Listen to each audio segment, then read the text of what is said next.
नमस्कार दोस्तों, स्वागत है आपका आज दिन भर की सारी जरूरी और बड़ी राजनीतिक खबरों में, जिसमें सबसे पहली और बड़ी खबर में आपको बताएंगे कि यह नीतीश कौन सा मॉडल है बेस्ट।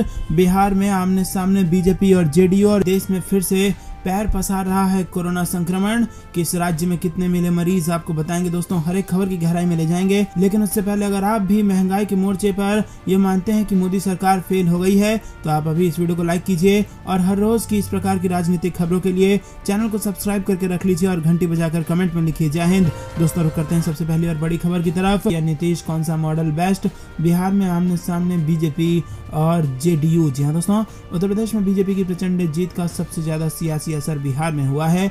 आए दिन बिहार की सियासत में राजनीतिक खींचतान लगी रहती है। ताजा मामला यूपी के योगी के बुलडोजर मॉडल को लेकर है, जिस पर खुलकर बिहार के डिप्टी सीएम तारकिशोर प्रसाद ने अपनी बात रखी। छपरा पहुंचे तारकिशोर प्रसाद से जब पूर्व मुख्यमंत्री राबड़ी यादव के बयान पर योगी मॉडल की जरूरत के बारे में सवाल किया गया तो उन्होंने कहा कि बिहार में नीतीश सरकार बेहतर काम कर रही है। शासन प्रशासन अपराध रोकने में सक्षम है। हालांकि उन्होंने ये भी कहा कि बिहार में योगी मॉडल की जरूरत है। डिप्टी सीएम तारकिशोर प्रसाद के बयान को समर्थन करते हुए बीजेपी के प्रवक्ता राम सागर सिंह ने इससे एक कदम आगे बढ़कर कहा कि यूपी का योगी मॉडल वही है जो बिहार में 2005 से 2010 तक नीतीश मॉडल था। रुक करते हैं अगली बड़ी खबर की तरफ। देश में फिर से पैर पसार रहा है कोविड संक्रमण। किस राज्य में कितने मरीज मिले ये आपको बता दें दोस्तों कि देश में कोविड संक्रमण अभी थमा नहीं है और केस बढ़ने का सिलसिला शुरू हो गया है। बता दें कि देश की राजधानी दिल्ली और आर्थिक राजधानी मुंबई में भी संक्रमित मिलने का सिलसिला जारी है। दिल्ली में जहां शनिवार को कोविड के 114 नए केस सामने आए हैं, दिल्ली में पॉजिटिविटी रेट 0.71 है। वहीं महाराष्ट्र में शनिवार को कोविड-19 के 130 मामले नए मरीज सामने आए हैं और जबकि 2 लोगों की जान भी चली गई है। दोस्तों आपको बता दें कि महाराष्ट्र में कोरोना के केस लगातार मिल रहे हैं और सूबे में शनिवार को कोरोना के 130 मामले नए मरीज मिले हैं, जबकि 2 लोगों की मौत हो गई है। महाराष्ट्र में अब तक संक्रमितों की संख्या 78,74,277 हो गई है। बात दिल्ली की करें तो कोविड-19 के 114 नए केस दर्ज किए गए हैं। राष्ट्रीय राजधानी में अब कोरोना के केसों की संख्या अब तक 18,65,215 हो गई है। स्वास्थ्य विभाग ने बताया कि 16,061 लोगों को कोविड की जांच भी की गई थी। गुजरात की बात करें तो शनिवार को कोरोना वायरस के 11 मामले गुजरात से सामने आए और राज्य में संक्रमितों की संख्या 12,23,922 हो गई है। वहीं कोविड से मरने वालों की संख्या 10,942 है। बता दें कि अहमदाबाद में 4 नए मामले सामने आए हैं। आनंद, वडोदरा और वलसाड़ में 2-2 और पंचमहल जिले में 1 कोरोना केस मिला है। रुक करते हैं अगली बड़ी खबर की तरफ। अब समाजवादी पार्टी लड़ेगी अगला बीएमसी चुनाव। यूपी चुनाव से बढ़ा हौसला। जी हाँ दोस्तों, आगामी बीएमसी चुनाव समाजवादी पार्टी पूरी ताकत से लड़ेगी। ये फैसला सपा के केंद्रीय नेतृत्व ने लिया है और इसके लिए महाराष्ट्र प्रदेश अध्यक्ष एवं विधायक अबू आसिम आजमी के नेतृत्व में पार्टी का संगठन और मजबूत किया जा रहा है। सपा के 2 विधायक पूरे महाराष्ट्र की आवाज उठा रहे हैं। ये जानकारी मुंबई दौरे पर आए समाजवादी पार्टी के यूपी प्रदेश सचिव और प्रवक्ता प्रदीप सिंह ने मुंबई में दी। सिंह ने कहा कि हाल ही में संपन्न हुए यूपी विधानसभा चुनाव में सपा पार्टी भले ही सत्ता तक नहीं पहुंच पाई, लेकिन पार्टी ने बड़ी जीत हासिल की है। राष्ट्रीय अध्यक्ष अखिलेश यादव के नेतृत्व में पार्टी के नेताओं, पदाधिकारियों और कार्यकर्ताओं के कड़ी मेहनत के कारण पार्टी और सहयोगी दल ने 125 सीटें जीती है। दोस्तों रुक करते हैं अगली बड़ी खबर की तरफ। अगले 3 दिनों तक राज्यों में भारी बारिश की चेतावनी और कई इलाकों में चलेगी भीषण लू। जी हाँ दोस्तों, मौसम विभाग से बड़ी खबर आ रही है। देश के कई राज्यों में मार्च के महीने में ही लोगों को जून जुलाई जैसी गर्मी का एहसास होने लगा है। 121 साल के बाद सबसे गर्म मार्च देखा गया है और अप्रैल में पारा और ऊपर चढ़ने लगा है। मौसम विभाग ने उत्तर भारत समेत देश के कई राज्यों में भीषण लू चलने की चेतावनी जारी कर दी है। हालांकि कुछ राज्य ऐसे भी हैं जहां लगातार 3 दिनों तक भारी बारिश की संभावना जताई गई है। बिहार, यूपी, दिल्ली, हरियाणा, पंजाब, जम्मू और हिमाचल प्रदेश सहित उत्तर भारत के कई इलाकों में लू चलने की संभावना है। विदर्भ और गुजरात में भी पारा ऊपर चढ़ेगा। दक्षिण पश्चिम उत्तर प्रदेश, मध्य प्रदेश, राजस्थान के कुछ हिस्सों, गुजरात, छत्तीसगढ़, झारखंड और तेलंगाना के कुछ हिस्सों में लू की स्थिति बनी रहेगी। दोस्तों रुक करते हैं अगली बड़ी खबर की तरफ। मध्य प्रदेश में कांग्रेस चुनाव से पहले सभी धर्मों को साध रही है। राम हनुमान बिजासन के साथ चैती चांद रमजान की भी याद आई। जी हाँ दोस्तों, मध्य प्रदेश में अगले साल विधानसभा चुनाव हैं और इसके लिए कांग्रेस सभी समीकरण साधने में जुटी है। रामनवमी, हनुमान जयंती के मौके पर सभी कांग्रेस जनों को भव्यता के साथ इनके आयोजन के लिए फरमान जारी किया गया और इसके साथ अब नवरात्र में बिजासन माता की याद भी आ गई है और इनके बीच सिंधी समुदाय के भगवान झूलेलाल को भी कांग्रेस ने याद किया तो रमजान के महीने को याद कर मुबारकबाद भी दिया। मध्य प्रदेश में अगले साल अक्टूबर-नवंबर में विधानसभा चुनाव होने की संभावना है और इसके पहले अधिसूचना जारी होने के बाद आचार संहिता लागू होते ही भाजपा और कांग्रेस सहित बहुजन समाज पार्टी और समाजवादी पार्टी के नेता आमने सामने होंगे। चुनाव मैदान में उतरने के पहले कांग्रेस सभी धर्मों की शरण में पहुंच रही है, लेकिन बहुसंख्यक मतदाताओं के निकट जाने के लिए प्रदेश कांग्रेस कमेटी ने रामनवमी और हनुमान जयंती भव्य रूप से मनाने का पत्र जारी कर दिया है। दोस्तों, रुक करते हैं अगली बड़ी खबर की तरफ। महंगाई को लेकर शरद पवार ने केंद्र सरकार को घेरा, कहा पहले कभी ऐसा नहीं हुआ, मोदी सरकार है नाकाम। जी हाँ दोस्तों, राष्ट्रवादी कांग्रेस पार्टी के मुखिया शरद पवार ने चुप्पी तोड़ी है और बीजेपी की सरकार की आलोचना की है और शरद पवार ने पेट्रोल और डीजल की लगातार बढ़ती कीमतों पर कहा कि जिस तरह पेट्रोल डीजल के दाम रोज बढ़ रहे हैं ऐसा पहले कभी नहीं हुआ। शरद पवार ने चर्चित फिल्म द कश्मीर फाइल्स पर भी खुलकर बात की। उन्होंने कहा कि कश्मीरी पंडितों पर जिस समय अत्याचार हुआ था तब वहां की सरकार को बीजेपी का समर्थन मिला हुआ था। उस समय मुसलमानों पर भी इस तरह के हमले वहां हुए थे और इन सब के बीच पाकिस्तानी आतंकवादियों का हाथ था। सरकार को इस तरह की फिल्मों को रोकना चाहिए था। उन्होंने कहा कि मोदी सरकार को अगर कश्मीरी पंडितों की इतनी चिंता है तो उनके पुनर्वास के लिए काम करना चाहिए था, जो उन्होंने नहीं किया। दोस्तों, रुक करते हैं अगली बड़ी खबर की तरफ। उत्तर प्रदेश में नई सरकार के गठन के बाद ही अखिलेश यादव योगी आदित्यनाथ 2.0 पर हमलावर हैं। अखिलेश यादव ने सरकार पर हमला बोलते हुए कहा कि भाजपा के राज में बेकारी, बदहाली व बेरोजगारी से तो आर्थिक असुरक्षा है ही, अब तो जो कुछ पैसा बचा है वो भी बैंक के बाहर या अंदर लूट लिया जा रहा है। जी दोस्तों, उत्तर प्रदेश में बढ़ती आपराधिक घटनाओं को लेकर समाजवादी पार्टी के प्रमुख और नेता विरोधी दल अखिलेश यादव ने प्रदेश सरकार को ट्वीट पर जमकर घेरा है। समाजवादी पार्टी ने अपने ट्विटर हैंडल से एक ट्वीट में भारतीय जनता पार्टी को घेरते हुए कहा कि ना कानून का डर, ना पुलिस का खौफ, यूपी में सिर्फ जंगल राज है। वहीं प्रदेश सरकार की माने तो बुलडोजर ने प्रदेश में अपराधियों के हौसले पस्त कर दिए हैं। पिछले 24 घंटे में गाजियाबाद, आगरा और बुलंदशहर में हुई लूट की घटनाओं ने यूपी पुलिस की कार्यशैली पर सवाल खड़े कर दिए हैं। विपक्षी दलों की माने तो इस सब के बीच सबसे बड़ा सवाल यह है कि आसमान छू रही महंगाई और अपराध के ग्राफ पर सरकार कब तक और कैसे नकेल कसेगी। रुक करते हैं अगली बड़ी खबर की तरफ। अखिलेश यादव ने समझाया महंगाई के गणित, कहा 275 रुपए प्रति लीटर हो जाएगा पेट्रोल। जी हाँ दोस्तों, आपको बता दें समाजवादी पार्टी के प्रमुख अखिलेश यादव ने पेट्रोल और डीजल की कीमतों को लेकर केंद्र सरकार पर निशाना साधा है। उन्होंने कहा कि अगले चुनाव आने तक प्रति लीटर पेट्रोल की कीमतें 275 रुपये हो जाएंगी।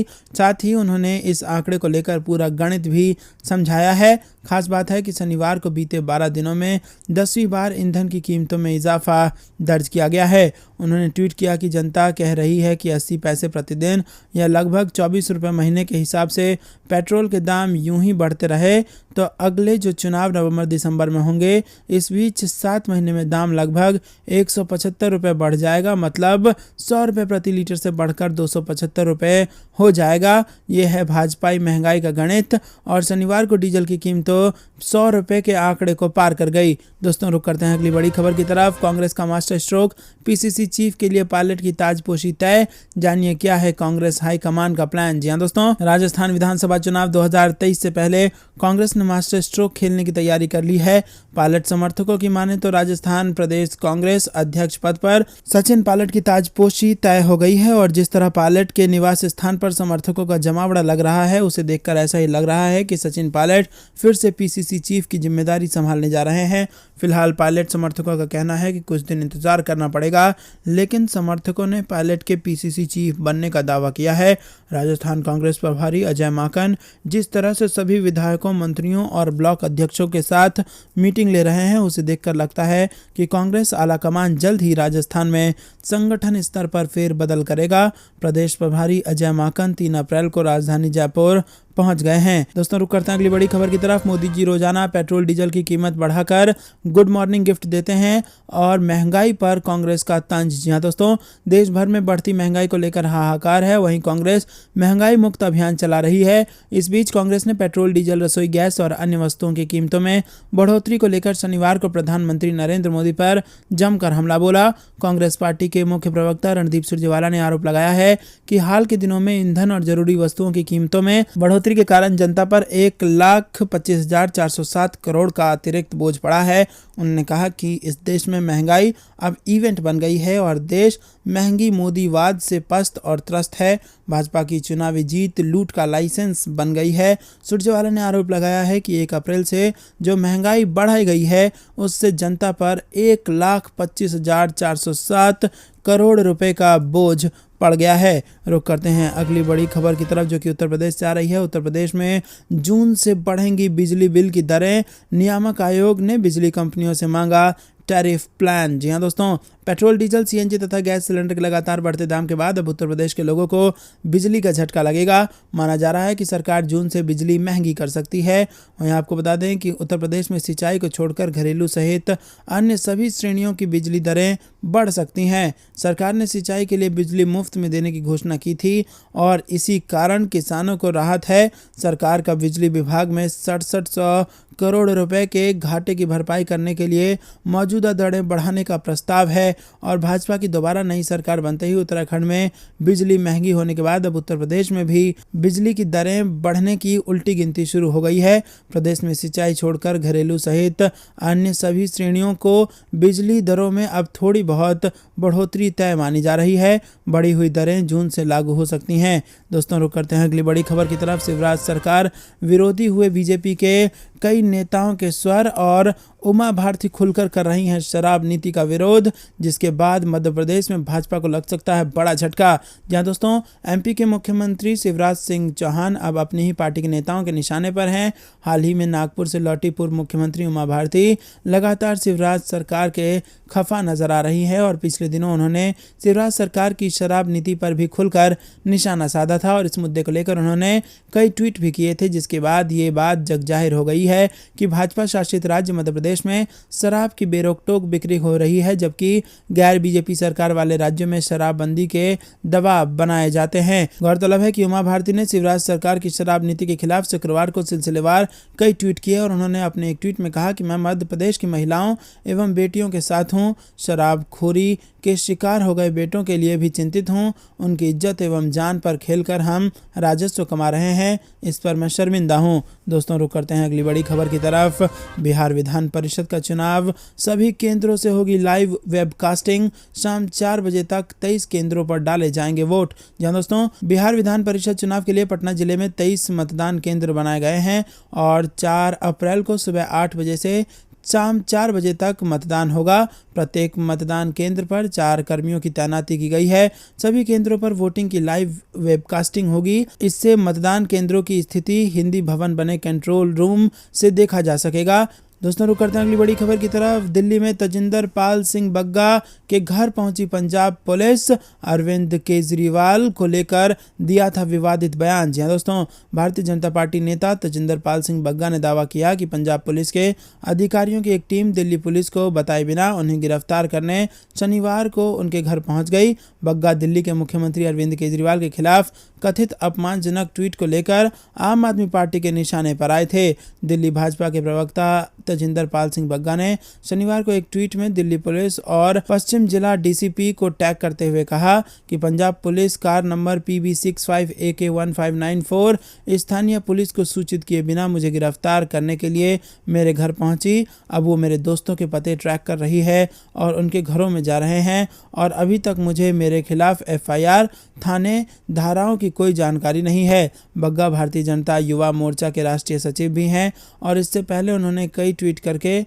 कहा कि वो लखनऊ में हैं और पंजाब पुलिस बिना किसी सूचना के उनके घर पहुंच गई है। क्या मुझे इसका कारण पता चल सकता है? उन्हें अपने खिलाफ किसी भी FIR के बारे में कुछ भी नहीं पता है। दोस्तों रुक करते हैं अगली बड़ी खबर की तरफ। पेट्रोल डीजल के दाम की बढ़ती कीमतों को लेकर अखिलेश यादव ने उठाया सवाल, कहा है ये है भाजपाई महंगाई का गणित। जी हां दोस्तों, उत्तर प्रदेश के पूर्व मुख्यमंत्री अखिलेश यादव ने बढ़ती हुई पेट्रोल डीजल के दाम को लेकर जबरदस्त तंज कसा है। आपको बता दें कि उन्होंने ट्वीट कर लिखा कि जनता कह रही है कि 80 पैसे प्रतिदिन या लगभग 24 रुपए प्रति महीने के हिसाब से पेट्रोल के दाम बढ़ रहे हैं। यूं ही बढ़ते रहे तो अगले जो चुनाव नवंबर दिसंबर में होंगे, इस बीच 7 महीने में दाम लगभग 175 रुपए बढ़ जाएंगे। मतलब आज से 100 रुपए लीटर जो पेट्रोल है वो बढ़कर 275 का हो जाएगा। उन्होंने कहा कि भाजपाई महंगाई का यही गणित है। इससे पहले अखिलेश ने समस्त प्रदेश व देशवासियों को नव वर्ष एवं चैत्र नवरात्रि की हार्दिक बधाई एवं शुभकामनाएं दी। रुक करते हैं अगली बड़ी खबर की तरफ। गुजरात सरकार को सुप्रीम कोर्ट से झटका, साबरमती आश्रम पुनर्विकास योजना केस में तुषार गांधी की अर्जी पर फिर होगी सुनवाई। जहां दोस्तों, साबरमती में गांधी आश्रम की पुनर्विकास योजना मामले को सुप्रीम कोर्ट ने फिर से खोला है। गुजरात सरकार को सुप्रीम कोर्ट से झटका लगा है और योजना के खिलाफ महात्मा गांधी के प्रपौत्र तुषार गांधी की याचिका पर फिर सुनवाई होगी। गुजरात हाईकोर्ट नए सिरे से इस पर सुनवाई करेगा। पुनर्विकास योजना के खिलाफ याचिका को खारिज करने के हाईकोर्ट के 2021 के फैसले को रद्द किया और सुप्रीम कोर्ट ने हाईकोर्ट को मामले पर फिर से सुनवाई करने को कहा है। और सुप्रीम कोर्ट ने कहा है कि हाईकोर्ट गुजरात सरकार का पक्ष सुनने के बाद फैसला सुनाए। रुक करते हैं अगली बड़ी खबर की तरफ। कर्नाटक में 150 सीटें जीतेगी कांग्रेस, राहुल गांधी ने कांग्रेस कार्यकर्ताओं को दिया जीत का मंत्र। जी हां दोस्तों, कर्नाटक में अगले साल विधानसभा चुनाव होने हैं और कांग्रेस की तैयारियों का जायजा लेने पार्टी के नेता राहुल गांधी ने यहां कार्यकर्ताओं के बीच 150 सीट जीतने का दावा किया है। इस दौरान उन्होंने बीजेपी पर निशाना साधते हुए कहा कि बीजेपी लोगों को बांटती है जबकि उनकी पार्टी लोगों को जोड़ती है और हमें यही कर्नाटक में करने की जरूरत है। राहुल गांधी ने कर्नाटक में कांग्रेस विधायकों को संबोधित करते हुए कहा कि आप सभी के लिए सबसे अहम संदेश ये है कि आपको एकजुट होकर लड़ने की जरूरत है, आपको इसमें और अधिक प्रयास करने की जरूरत है और जब भी आपको मेरी जरूरत होगी मैं आप सभी के लिए खड़ा हूं और मैं किसी भी लड़ाई के लिए तैयार हूं। कर्नाटक में हम 150 सीटें जीतने जा रहे हैं और मुझे विश्वास है कि यहां सरकार जरूर बनाएंगे। राहुल गांधी ने कहा कि भाजपा का जो लक्ष्य है वो गरीबों का पैसा छीनकर 3-4 सबसे बड़े उद्योगपतियों के हवाले करना है। वो मूल रूप से फाइनेंशियल ट्रांसफर मैकेनिज्म है और गरीबों से पैसा लो और 2-4 उद्योगपतियों को दे दो, ये उनका सिस्टम है।